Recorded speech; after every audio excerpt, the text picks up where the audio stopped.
Existem palavras que matam, não o corpo, a alma. Palavras que parecem pequenas, que parecem inofensivas, que parecem até amor disfarçado de preocupação, mas que destroem sistematicamente a capacidade de uma criança a acreditar em si mesma. Carl Jung, um dos maiores psicólogos da história, estudou profundamente como mães narcisistas usam a linguagem como arma. E o que ele descobriu é perturbador. Não é preciso bater para destruir uma criança. Basta falar. Basta repetir certas frases. Basta plantar certas sementes na mente de alguém que ainda não tem defesas. Pesquisas recentes de neurociência confirmam o que Jung intuiu décadas atrás. O abuso verbal ativa as mesmas áreas cerebrais que a violência física. O cérebro da criança não distingue entre uma bofetada e uma frase destrutiva.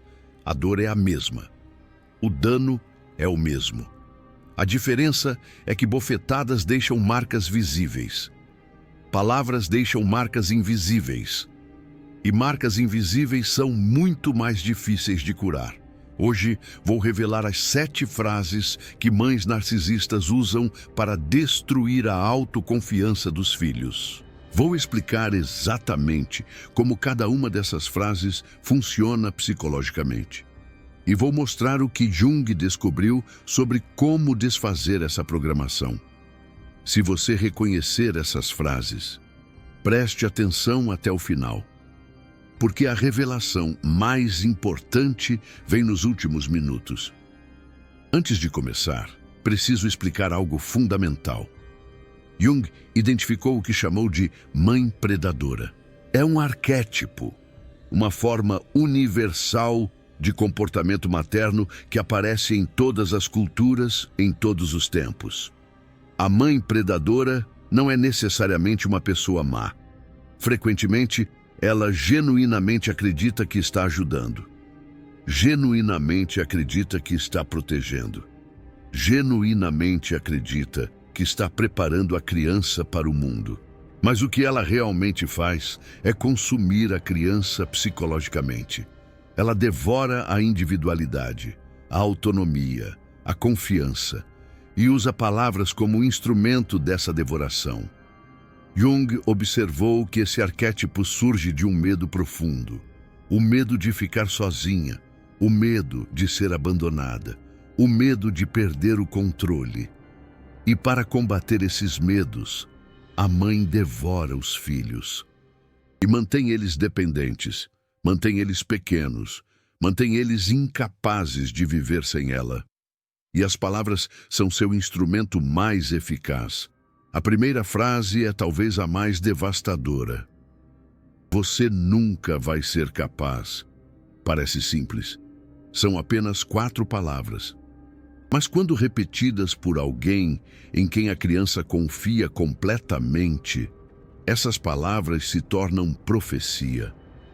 A criança ouve isso uma vez, 10 vezes, 100 vezes. Cada vez que tenta algo novo, cada vez que sonha alto, cada vez que se atreve a imaginar um futuro diferente. E aos poucos, a criança para de tentar. Não porque não quer, porque internalizou que não adianta. A voz da mãe se torna sua própria voz. E essa voz repete a vida inteira.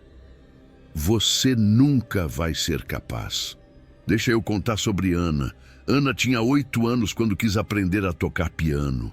A mãe olhou para ela e disse: você nunca vai ser capaz. Suas mãos são desajeitadas. Música não é para você. Ana não insistiu. Enterrou o desejo. Aos 15, Ana quis fazer teatro na escola. A mãe disse: você nunca vai ser capaz. Você não tem presença. Você não sabe se expressar. Ana não insistiu. Enterrou o desejo. Aos 22, Ana teve uma ideia de negócio. A mãe disse: você nunca vai ser capaz. Você não sabe lidar com dinheiro. Você vai perder tudo. Ana não insistiu. Enterrou o desejo. Aos 40 anos, Ana estava em terapia. Perguntei a ela: o que você gostaria de fazer se pudesse fazer qualquer coisa? Ela não sabia responder. Tinha passado a vida inteira enterrando desejos. Não sobrou nenhum vivo. Jung chamou isso de assassinato da função desejo. Quando uma criança é sistematicamente desencorajada de querer, ela para de querer. O desejo morre. E sem desejo não existe vida. Existe apenas sobrevivência. A segunda frase é ainda mais insidiosa. Eu faço tudo por você e você me trata assim. Essa frase faz algo terrível. Ela transforma a criança em devedora eterna, transforma amor em transação, transforma existir em dívida. A criança aprende que cada respiro que ela dá foi pago pela mãe. Cada refeição foi paga. Cada roupa foi paga. E a dívida nunca pode ser quitada, porque a dívida é a própria existência. Isso cria o que Jung chamou de culpa narcísica. Uma culpa que não tem objeto, uma culpa que não tem causa, uma culpa que simplesmente existe por você existir. Adultos que cresceram ouvindo essa frase sentem culpa o tempo todo. Culpa por ter necessidades, culpa por pedir algo, culpa por não estar fazendo o suficiente pelos outros, culpa por existir. E a pior parte é que eles não conseguem identificar a fonte da culpa. Parece que nasceram culpados. Parece que a culpa é parte deles. Mas não é. Foi plantada. Pedro tinha 35 anos quando percebeu o padrão.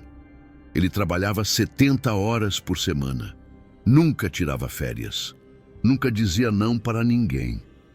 E ainda assim sentia que não fazia o suficiente. A mãe de Pedro usava essa frase constantemente. Eu faço tudo por você. Eu sacrifico tudo. E você me trata assim? Pedro passou a vida tentando pagar uma dívida que não existia. E a dívida só crescia. Porque quanto mais ele fazia, mais a mãe cobrava. Era um buraco sem fundo. Na terapia, Pedro precisou aprender algo fundamental. Ele não pediu para nascer. E ser cuidado na infância não é favor, é obrigação dos pais. E existir não cria dívida. Foi um dos processos mais difíceis, porque a culpa estava entranhada. Cada vez que Pedro tentava colocar limites, a culpa atacava.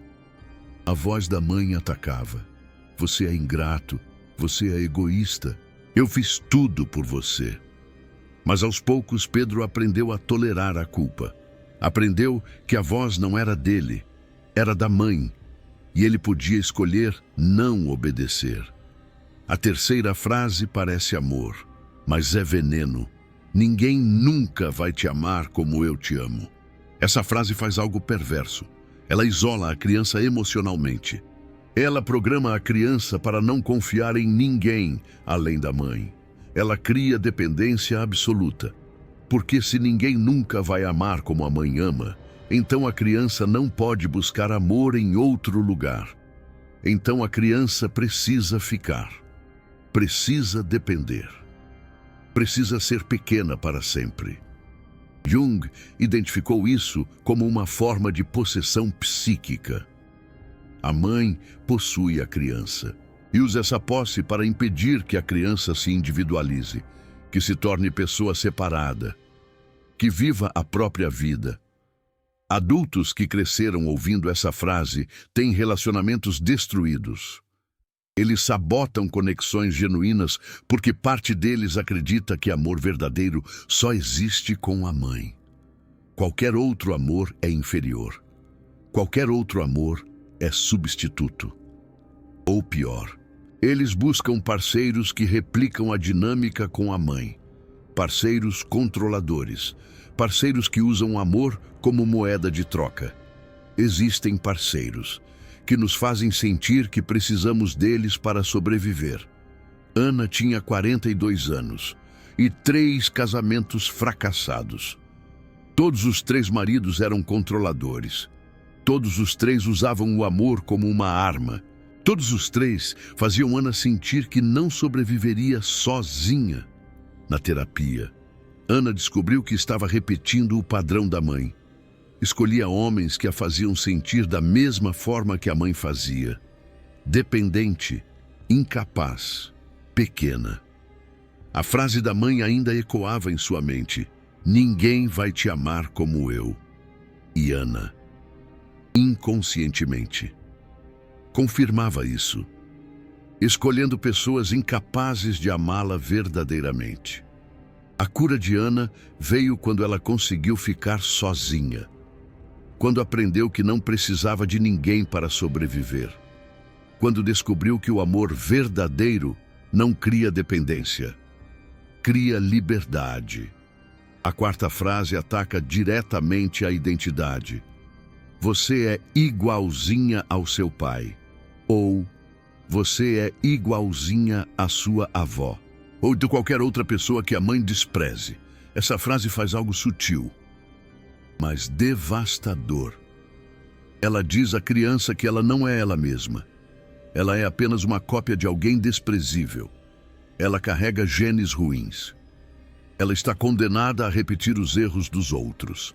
Carl Jung escreveu extensivamente sobre como projeções parentais destroem a identidade da criança. Quando a mãe olha para a filha e vê o pai, a filha para de existir. Ela se torna uma tela de projeção. Ela carrega culpas que não são dela. Ela paga por pecados que não cometeu. E a criança internaliza isso. Ela começa a se ver como defeituosa. Ela começa a se ver como repetidora de padrões. Ela perde a noção de quem ela realmente é. Mariana cresceu ouvindo que era igualzinha ao pai. O pai que a mãe odiava. O pai que tinha abandonado a família. O pai que era fraco, covarde, egoísta. Segundo a mãe, Mariana passou a vida lutando contra fantasmas. Cada vez que sentia vontade de fazer algo por si mesma, a voz dizia: você é igualzinha a ele, egoísta. Cada vez que queria descansar, a voz dizia: fraca, igualzinha a ele. Cada vez que colocava limites, a voz dizia: covarde, igualzinha a ele. Mariana nunca conheceu o pai de verdade, só conheceu a versão da mãe e viveu 50 anos lutando contra essa versão, tentando provar que era diferente, tentando não ser o pai. Na terapia, Mariana precisou separar as coisas. Precisou entender que a visão da mãe sobre o pai era distorcida. Precisou conhecer o pai real através de outras fontes. E precisou, principalmente, separar a si mesma do pai. Ela não era ele. Ela era ela, com suas próprias qualidades, seus próprios defeitos, seu próprio caminho. A projeção da mãe não era verdade. Era veneno. A quinta frase usa a vergonha como arma. Você devia ter vergonha. Vergonha é diferente de culpa. Culpa diz: eu fiz algo errado. Vergonha diz: eu sou algo errado. A culpa pode ser reparada. A vergonha é permanente. Quando uma mãe usa a vergonha sistematicamente, ela não está corrigindo o comportamento. Ela está destruindo a identidade. Ela está ensinando a criança que ela é fundamentalmente defeituosa. Não algo que ela fez, ela mesma. Carl Jung identificou a vergonha como uma das forças mais destrutivas na psique. Ela vai para o núcleo do ser. Ela ataca o direito de existir. Ela diz: você não deveria ser quem você é. Crianças que crescem com vergonha crônica desenvolvem o que Jung chamou de self escondido. Elas escondem quem realmente são. Porque quem elas realmente são é vergonhoso. Então criam uma máscara, uma persona, uma versão aceitável. e passam a vida vivendo através dessa máscara, nunca sendo verdadeiras, nunca sendo autênticas, sempre com medo de que alguém descubra quem elas realmente são por baixo. Carolina tinha 38 anos e nunca tinha tido um relacionamento íntimo de verdade. Ela tinha relacionamentos, mas nunca deixava ninguém chegar perto. Nunca mostrava vulnerabilidade. Nunca dizia o que realmente sentia. A mãe de Carolina usava a vergonha como ferramenta primária de controle. Você devia ter vergonha de chorar assim. Você devia ter vergonha de pedir isso. Você devia ter vergonha de existir desse jeito. Carolina aprendeu a esconder tudo. Seus sentimentos, seus desejos, seus medos, suas necessidades, porque tudo era motivo de vergonha. Na terapia, Carolina precisou aprender a mostrar, lentamente, com medo, mas mostrar, primeiro para a terapeuta, depois para amigos próximos, depois para um parceiro. E descobriu que não morria, descobriu que as pessoas não fugiam, descobriu que a vergonha era mentira. Ela não era defeituosa, ela era humana, e humanos têm necessidades, e isso não é vergonhoso, é natural. A sexta frase é, talvez, a mais comum. Eu só digo isso porque me preocupo com você. Essa frase é a máscara perfeita. Ela permite que a mãe diga qualquer crueldade e ainda pareça amorosa. Permite que destrua e pareça que está protegendo. Permite que ataque e pareça que está cuidando. E a criança não consegue se defender. Como se defender de alguém que está se preocupando com você? Como reclamar de alguém que só quer o seu bem? Isso cria uma confusão devastadora. A criança aprende que o amor vem junto com a dor, que o cuidado vem junto com a crítica, que a proteção vem junto com o ataque. E na vida adulta, essa pessoa busca relacionamentos que replicam esse padrão. Busca parceiros que machucam em nome do amor. Busca chefes que humilham em nome do desenvolvimento.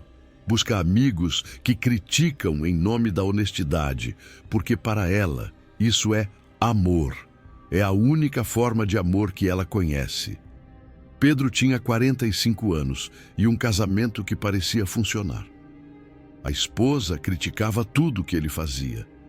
Como ele se vestia, como ele falava, como ele comia, como ele respirava. Mas Pedro achava normal. A esposa só se preocupava com ele. Queria que ele fosse melhor, queria ajudar. Foi só quando a filha adolescente começou a apresentar sintomas de ansiedade que Pedro percebeu. A filha tinha medo de tudo, medo de errar, medo de ser julgada, medo de existir. E Pedro viu que estava repetindo.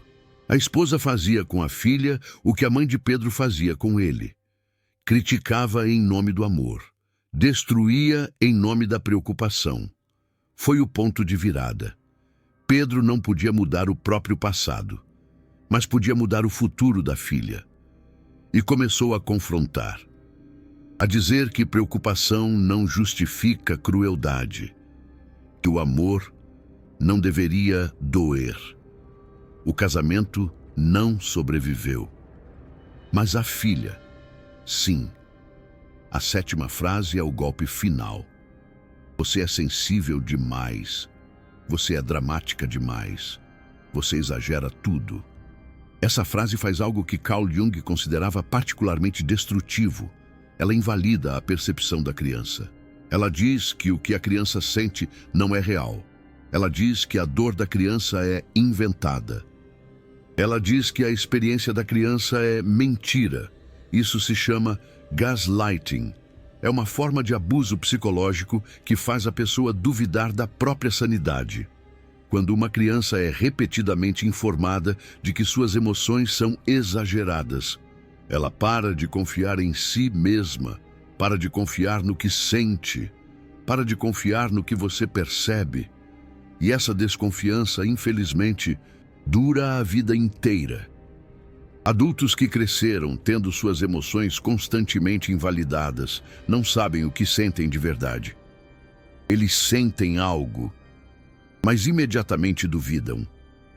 Será que eu estou exagerando? Será que isso é real? Será que eu estou sendo dramático demais? E isso os deixa absurdamente vulneráveis. Porque quando você não confia na sua própria percepção, você precisa confiar na percepção dos outros. E outros podem te manipular, podem manipular você. Mariana era a pessoa mais fácil de manipular que eu já conhecia em um consultório. Qualquer um podia convencê-la de qualquer coisa, porque Mariana não confiava em si mesma. A mãe de Mariana usava a invalidação constante como uma arma. Você não está com fome, você acabou de comer. Você não está cansada, você não fez nada hoje. Você não está triste, não tem motivo nenhum para isso. Mariana aprendeu da pior forma que a percepção dela estava sempre errada. Sempre. Então, ela simplesmente parou de ouvir a si mesma e passou a ouvir os outros. Qualquer outro. Na terapia, Mariana precisou reaprender a confiar. Precisou voltar ao básico. Quando você sente fome, você está com fome. Quando você sente cansaço, você está cansada. Quando você sente tristeza, essa tristeza é real.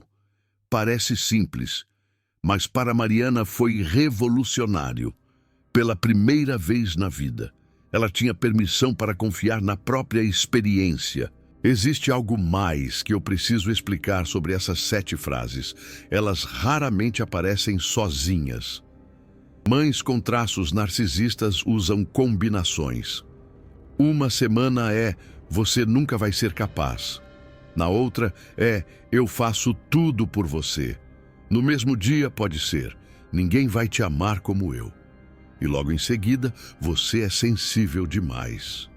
E essa combinação é o que cria a destruição total, porque ataca de todos os lados, ataca a capacidade, ataca a identidade, ataca as emoções, ataca os relacionamentos, não deixa nada intacto.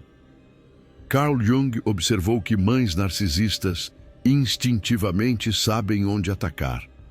Elas encontram os pontos fracos, as vulnerabilidades, e concentram todo o fogo nesses pontos.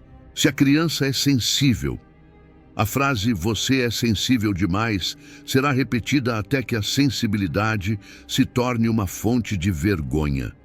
Se a criança é ambiciosa, "você nunca vai ser capaz" será martelado até que a ambição morra. Se a criança valoriza o amor, "ninguém vai te amar como eu" será usado para criar dependência. É uma forma de guerra psicológica. Não é acidental. Não é inocente. É estratégico. Mesmo que a mãe não tenha consciência de estar fazendo isso, porque mães com traços narcisistas operam no piloto automático. Elas repetem o que receberam. Usam as mesmas armas que foram usadas contra elas. E o ciclo continua. Há um caso que eu não mencionei ainda. E talvez seja o mais importante. Lúcia tinha 55 anos quando finalmente confrontou a mãe. Depois de 3 anos de terapia. Depois de muito trabalho interno. Depois de criar coragem. A mãe tinha 82 anos. Estava frágil, dependente.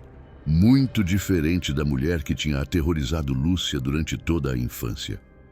Lúcia sentou-se na frente da mãe e disse: "Você me destruiu. Com suas palavras, com suas críticas, com sua incapacidade de me ver como uma pessoa separada de você." A mãe olhou para Lúcia e disse: "Eu só fiz o que a minha mãe fez comigo. Eu não sabia fazer diferente." E pela primeira vez, Lúcia viu a mãe como pessoa, não como um monstro, como uma pessoa ferida que feriu. como uma vítima que se tornou perpetradora, como um elo numa corrente de dor que atravessava gerações. Isso não desculpa. Isso não apaga o dano. Isso não justifica a destruição, mas ajuda a entender. E entender ajuda a quebrar o ciclo. Porque quando você vê que sua mãe foi vítima antes de ser perpetradora, você pode escolher não perpetuar. Pode escolher fazer diferente. Pode escolher ser o elo que quebra a corrente. Lúcia não perdoou a mãe naquele dia. Perdão leva tempo, talvez uma vida inteira. Talvez nunca chegue completamente. Mas Lúcia fez algo mais importante. Ela se separou. Psicologicamente, finalmente. Depois de 55 anos. Ela viu que a voz da mãe não era a sua voz. Viu que as frases da mãe não eram verdade. Viu que a mãe era uma pessoa quebrada, que quebrou outras pessoas. E Lúcia escolheu não ser assim. Escolheu falar diferente com os próprios filhos. Escolheu criar uma nova linhagem. Uma linhagem de palavras que curam, não que destroem. Há ainda outro aspecto que Carl Jung enfatizou. As frases destrutivas não afetam apenas a autoconfiança. Elas afetam toda a estrutura da personalidade. Quando uma criança cresce ouvindo que nunca vai ser capaz, ela desenvolve medo de tentar. Quando cresce ouvindo que deve tudo aos pais, desenvolve incapacidade de receber. Quando cresce ouvindo que é sensível demais, desenvolve desconexão das próprias emoções. Cada frase cria um padrão específico de defesa. E esses padrões se tornam a personalidade. A pessoa não sabe mais onde ela termina e onde a defesa começa. Carl Jung chamou isso de identificação com a persona. A máscara se funde com o rosto, a defesa se funde com a identidade. E a pessoa perde a noção de quem ela realmente é por baixo de tudo isso. Recuperar o self verdadeiro exige desconstruir essas defesas, uma por uma, camada por camada. E é assustador, porque quando você remove as defesas, você fica vulnerável, exposto, sem proteção. Mas é a única forma de encontrar quem você realmente é, o ser que existia antes das palavras destrutivas. A criança que nasceu inteira, antes que as frases começassem a fragmentar. Essa criança ainda existe, está lá dentro, esperando, protegida pela sombra, escondida das palavras que matam.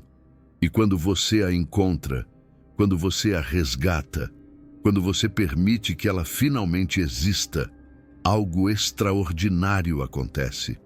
A autoconfiança volta. Não a falsa confiança das defesas. A confiança verdadeira. A que vem de saber quem você é, de aceitar quem você é, de existir sem precisar provar nada para ninguém. Agora que você conhece as 7 frases, eu preciso explicar como elas funcionam em conjunto. Nenhuma dessas frases sozinha destruiria alguém. O que destrói é a repetição. É a acumulação e o fato de vir de alguém em quem a criança confia absolutamente. Carl Jung explicou que crianças vivem em um estado de participação mística com os pais. Não existe separação. O que a mãe diz é a verdade absoluta. Não pode ser questionado. Não pode ser filtrado. Não pode ser rejeitado. Então, cada frase entra diretamente na psique. Sem filtro. Sem proteção. Sem defesa. E lá ela fica, rodando, repetindo, por décadas. E a pior parte, essas frases se tornam a própria voz da pessoa. Ela não ouve mais a mãe dizendo isso. Ela ouve a si mesma e não reconhece que essa voz foi implantada. A voz crítica interna que tanta gente carrega não nasceu do nada, foi construída. frase por frase, palavra por palavra, por alguém que deveria proteger, mas escolheu destruir. Então, como desfazer isso? Carl Jung ofereceu um caminho e começa com o reconhecimento. O primeiro passo é identificar a voz. Quando você ouve, você nunca vai ser capaz. Pare e pergunte: de quem é essa voz? Quando você sente culpa por existir, pare e se pergunte: essa culpa é minha? Aí eu fui plantada? Isso parece simples, mas é extraordinariamente difícil, porque a voz se disfarça. Ela parece ser sua, ela parece ser a razão, ela parece ser a realidade, mas não é. É eco, é repetição, é programação. O segundo passo é o que Jung chamou de confronto com a sombra. Todas as partes de você que foram atacadas por essas frases estão na sombra. A parte que queria tentar coisas novas, a parte que queria ser amada sem pagar nada, a parte que sentia emoções genuínas. Tudo isso foi banido. Recuperar essas partes exige coragem, exige ir contra a programação, exige fazer exatamente o que a voz diz para não fazer. A voz diz que você vai fracassar? Tente mesmo assim. A voz diz que você é dramática demais? Sinta mesmo assim. A voz diz que ninguém vai te amar? Busque amor mesmo assim. Cada vez que você desobedece à voz, ela enfraquece. E cada vez que ela enfraquece, você fica mais forte. O terceiro passo é a reparentalização. Você não pode mudar o passado. Não pode mudar sua mãe. Não pode apagar as frases que ouviu, mas pode se tornar o pai ou a mãe que você precisava ter. Quando a voz ataca, você pode responder. Não com a voz da mãe, com sua própria voz. Uma voz nova, uma voz que diz: você pode tentar, você tem valor, você merece amor. Suas emoções são reais. No início, parece falso, parece forçado, parece mentira, mas com a repetição, a nova voz ganha força e a velha voz enfraquece. E chega um momento em que a nova voz se torna mais forte que a antiga. Nesse momento, você está livre, não porque as palavras da mãe desapareceram, porque você criou palavras novas, palavras suas, palavras que curam, ao invés de destruir. O quarto passo é a escolha consciente. Jung enfatizava que insight não é suficiente. Você pode entender tudo isso intelectualmente e ainda ser dominado pela programação. A mudança real vem da ação, de escolhas diferentes, de comportamentos novos. Isso significa escolher não repetir as frases com seus próprios filhos, mesmo quando a voz antiga quer sair pela sua boca, mesmo quando parece que seria mais fácil, mesmo quando a ansiedade diz que você precisa controlar. Significa escolher relacionamentos onde você é valorizada, não onde repete a dinâmica com a mãe, não onde o amor vem misturado com destruição. Significa escolher validar suas próprias emoções, mesmo quando a voz diz que você exagera, mesmo quando duvida, mesmo quando parece mais seguro ignorar o que sente. Cada escolha diferente é um ato de cura. Cada escolha diferente é um ato de rebelião contra a programação, contra a mãe predadora, contra as palavras que tentaram te matar. Há um exercício prático que recomendo. Pegue um papel. Escreva as frases que ouviu na infância. Todas elas. As que mais doem. As que ainda ecoam. Depois, ao lado de cada frase, escreva a verdade, a sua verdade, não a verdade da mãe. Se ouviu, você nunca vai ser capaz. Escreva ao lado: eu posso tentar, é tentando que eu aprendo. Se ouviu, eu faço tudo por você. Escreva ao lado: ser cuidada na infância era um direito meu, não uma dívida. Se ouviu: ninguém vai te amar como eu. Escreva ao lado: existem muitas formas de amor, e eu mereço ser amada por quem eu escolho. Se ouviu: você é igualzinha ao seu pai. Escreva ao lado: eu sou eu, não sou extensão de ninguém. Se ouviu: você devia ter vergonha. Escreva ao lado: minhas emoções são válidas, eu tenho o direito de sentir. Se ouviu: eu só digo porque me preocupo. Escreva ao lado: preocupação verdadeira não machuca, amor verdadeiro não destrói. Se ouviu: você é sensível demais. Escreva ao lado: minha sensibilidade é minha força, eu sinto porque estou viva. Leia essas novas frases todos os dias. No início vai parecer mentira, vai parecer forçado, vai parecer que você está enganando a si mesma, mas com o tempo, as novas frases vão ganhar força, vão começar a competir com as antigas, vão começar a ocupar espaço, e um dia, as novas frases vão ser mais fortes. Nesse dia, você estará livre. Outro exercício importante é prestar atenção em como você fala consigo mesma durante um dia inteiro. Observe seus pensamentos. Observe sua voz interna. Observe como você se trata quando comete um erro, quando falha, quando não consegue algo. Se a voz que aparece é cruel, se a voz que aparece é a voz da sua mãe, pare, respire e escolha falar diferente.